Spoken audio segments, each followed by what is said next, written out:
Hey, what's going on? It's your boy BT, and I came here to talk some boxing with the thousands of True School Sports subscribers. What's going on, guys? Now, I went on a bit of a rant yesterday about some of the things that have been said on Twitter from Guillermo Rigondeaux this week. If you guys don't know, for those of you who aren't really too caught up on what's going on with what he's been saying over the last couple of days, basically after Lomachenko's great performance against Nicholas Walters, where he made him quit and say no mas, he went on Twitter and he expressed a lot of jealousy towards Lomachenko, basically saying that, how come, because the media gives Lomachenko a lot of credit for his skill, and I believe Jim Lampler in HBO even went as far as to call his defensive skill and ability to not get hit, they called him the Matrix.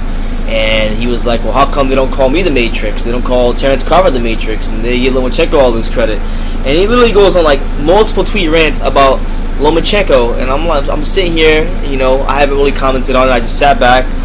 I listened to a lot of the YouTube channels out there, and a lot of the people, you already know what their agenda is. They're very racist channels. They have their own agendas. But my thing is this: and I knew that nobody, honestly, I'm not trying to be mean or nothing, but I can tell a lot of you guys don't really follow boxing as a whole, because you guys are just looking at this from your whatever perspective that feeds your agenda, but you're not looking at it from a holistic perspective. So it's no secret that Guillermo Rigondeaux can't get fights here in the USA because promoters have lost money in the eyes, regardless of how skilled he is, because he is a skilled fighter. I enjoy watching him fight, but in terms of business, what's good for business? Boxing is a business. Rigo is a cancer to that because of his lack of, for example, I'll give you guys an example. On the Cotto Canelo undercard, that was a perfect opportunity for Guillermo Rigondeaux to make a statement and gain a lot of fans, get people on his side. That was the second biggest pay-per-view last year behind Mayweather Pacquiao. That did 850,000 pay-per-view buys. He had a guy in San Francisco who we could have easily just got out of there and had an impressive performance against. But what does he do? He delivers a snooze fest. I mean, when I watched that fight live, I was actually at a watch party, and he was so boring that people were playing dominoes while he was fighting. So forget all that. I appreciate the skill and the little subtleties that make him great. But the average casual fans that pay money to see these pay-per-view fights don't want to see Guillermo Rigondeaux throwing 12 punches around, all soft jabs. They don't want to see that. It was a glorified sparring session, so he's not good for promoters. Aren't willing to put money behind him in the States anymore. So in order for him to get fights, he's had to go overseas. And because in 2014 he went to Japan to fight, and look, last year he turned down an offer from Bob Arum and Top Rank for $500,000 to fight Lomachenko, and the winner would have gotten the winner of that fight, whatever it may be between Lomachenko and Rigondeaux, they would have got $500,000 as well, an additional $500,000. So you're looking at $1 million payday if he beats Lomachenko. And him and his team, for whatever reason, I don't know. I'm not gonna say he's ducking him. I don't know why, but for whatever reason, his team and him turned down the fight. So I just find it comical that people are now saying that this guy, that basically Lomachenko is ducking him, when Lomachenko in actuality is the guy who wanted to fight him last year. So another thing is this: people aren't taking this into account. Rigo campaigns at 122 pounds. All right, I just mentioned to you guys how he fought in Japan in 2014, and he has to go overseas to get fights. Why, instead of complaining and whining and having visa problems and talking about how, just blaming everybody else for his problems, for his freaking terrible, his performance in the ring, instead of doing that, why wasn't Rigo more proactive? Why didn't he say, okay, I can't get a fight with the top guys in my weight class, I can't get a fight with the top guys at 126, but you know what? There's a killer over there at 118, and I fought in Japan, and I can go to Japan. I can fight.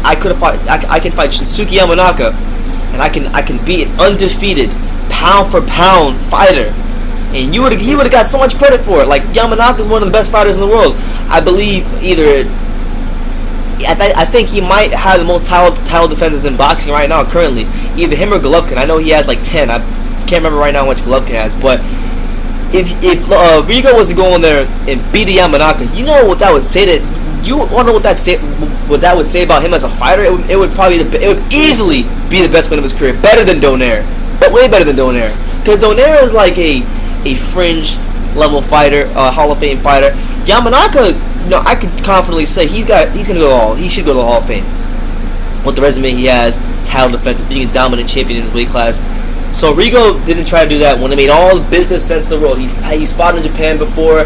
Yamanaka has a big fan base, but the problem is in his deluded mind, he thinks he's an A-side fighter, and people tell him he's an A-side fighter when he's not an A-side fighter. He has the skill set to be an A-side fighter, but from a business standpoint, he is far from an A-side fighter. Because to be an A-side fighter, you gotta have a fan base, and outside of hardcore boxing fans, which in actuality isn't a big number, there aren't a lot of Guillermo Rigondeaux fans. I live in South Florida, okay? I live in South Florida. Most people in freaking South Florida don't know who Guillermo Rigondeaux is. So what does that say about who he is as a draw, as a name? So I'm food for thought. Rigo could have fought Lomachenko last year. He turned it down. While he was sitting around complaining and waiting for fights, he could have went another route and fought Yamanaka for the WBC title at 118 pounds and beat a pound-for-pound undefeated fighter, one of the most dominant champions in boxing, but he didn't try to do that. And there were people, not a lot of people, I wouldn't say a lot of people, because a lot of you guys don't even know who Yamanaka is because you don't follow boxing, but there were people that know boxing that were clamoring for that fight, and Rigo never made it happen or tried to make it happen. So food for thought. All right, so instead of just looking at this from a couple tweets, why don't you look what's transpired over the last year and a half or so. Rigo could have did stuff, but instead he pointed the finger at everybody else, and that's why he is where he is. That's part of the reason why he is where he is now. That and his inability to deliver great, exciting performances when he had more exposure than most people. Okay, if you guys remember correctly, Andre Ward was supposed to fight on the undercard, not him. Andre had the injury, and then Rigo replaced him. I was excited for it. I remember telling everybody, I was going to this fight party, I was like, man, this guy is great. He's going to deliver a great performance. This guy is a gold medalist, one of the best amateur fighters ever. And it was a stinker. He really went in there, and it was a sparring session, and everybody got bored. They played dominoes until the Takashi Miura-Orlando Salido fight came on, or Francisco Vargas fight, I should say. Takashi Miura-Francisco Vargas fight came on, and then that kind of re-woke everybody up. But before that, people were playing dominoes watching Rigo fight, so don't miss me with that whole Lomachenko's ducking him, and Lomachenko needs to do this. Lomachenko can do whatever the hell he wants, but he tried to fight Rigo already, alright? And Rigo sat there, and they turned it down, so that's what it is. But you can love me or you can hate me, but I'm just kidding. So until next time, take care, guys.